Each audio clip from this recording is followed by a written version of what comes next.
Hello, everyone, and we're back again, Super Bowl 59, and the man to my right, he's been covering the league for decades. He's covered the Vikings. I know John McMullen has told me that. Covered the league a long time, but this time around, he's covering those Eagles for SI, right, John, and JAKIB Media. I know Bird65, you're a co-host. You guys do a great job over there. So let's get right to it, John. You've been covering this team very, very closely. I'm gonna ask you this question point blank because I didn't see this team in the Super Bowl. You know Andrew Duchek, who works for us at Inside the Birds. Does a tremendous job. Yeah, he does a great job. And Andrew and I picked the same record, 11-6. I picked 11-6. Did you? Yeah. I gave him an upside of 14. Yeah. I didn't think there was any chance that would happen because this team was so young. So let's be straight. Coming into the season, what were your thoughts on this football team? I was concerned about the passing game, and I think that kind of borne itself out. You know, if you think about the offseason, Adam, it was, how do we evolve this passing offense? And Kellen Moore was brought in to bring in this creativity, more motion to improve, as I said, to evolve the passing offense. Got up to that shaky start with a lot of turnovers, 2-2, and then they scaled it back, and they said, a couple weeks ago, for the first time, there was a former GM who told me, this is one of the best offensive lines of all time. And I sat back and I thought about it. I said, he might be right. And you look at that offensive line and Saquon Barkley, historic season, 9th player over 2,000 yards. He's probably going to break Terrell Davis's all-time record in the first quarter. On the first carry. Maybe. Yeah. And they won unconventionally.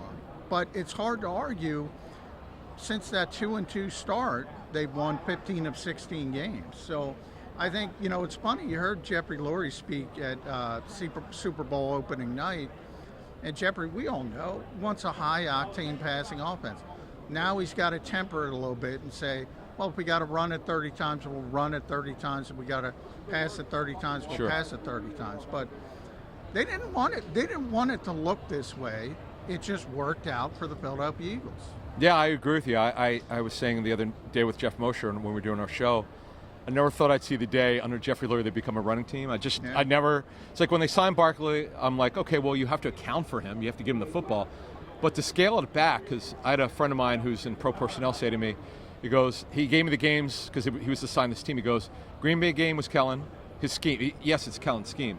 But running all of Kellen was Green Bay first game in Brazil, Pittsburgh game. I don't have the list in front of me. He gave me 5 games because that's about it. Yeah. He knows this because it's his job. Yeah. He's assigned 5 teams. I was like, wow, that tells you on your point, John, how much they've scaled it back. But you know what? It works.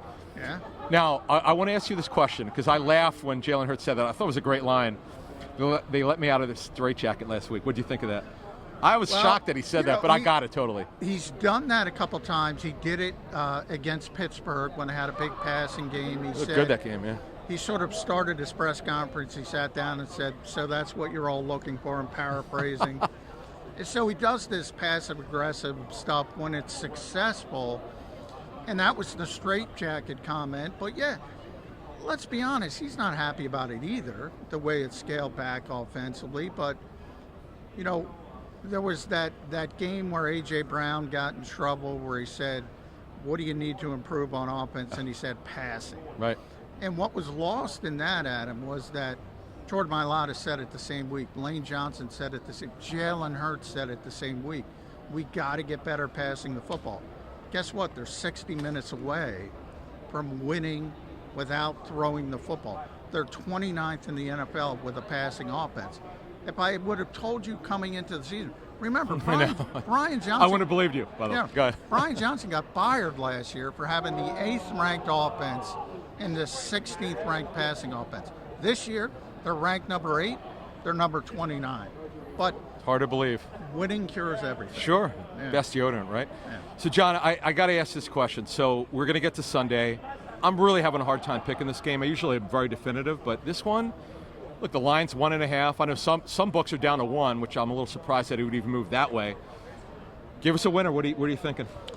I'm leaning towards the Eagles because I think they're the more talented team. I really do, from 1 through 53. Mm-hmm. But let's be honest, Kansas City has the cheat code. They have the best quarterback in football, the best coach in football. But I've always been taught that talent wins in this league, and the Eagles are so talented. defensively as well. We don't even talk about the defense. I know. The turnaround Vic Fangio has arguably, when they lost 6 of 7 in last season, they were the worst defense in football. Turning around, number 1, Quinyon Mitchell, Cooper DeJean as rookies, Zach Vaughn, all-pro linebacker, Jalen Carter. Can't make it up, John. It's hard to believe. The turnaround has been unbelievable, and Vic deserves a lot of credit for it. But of course, the talent has really clicked, and clicked early, and it's very young. So the defense is just so good, and Kansas City's not explosive. I think the Eagles are going to win the game.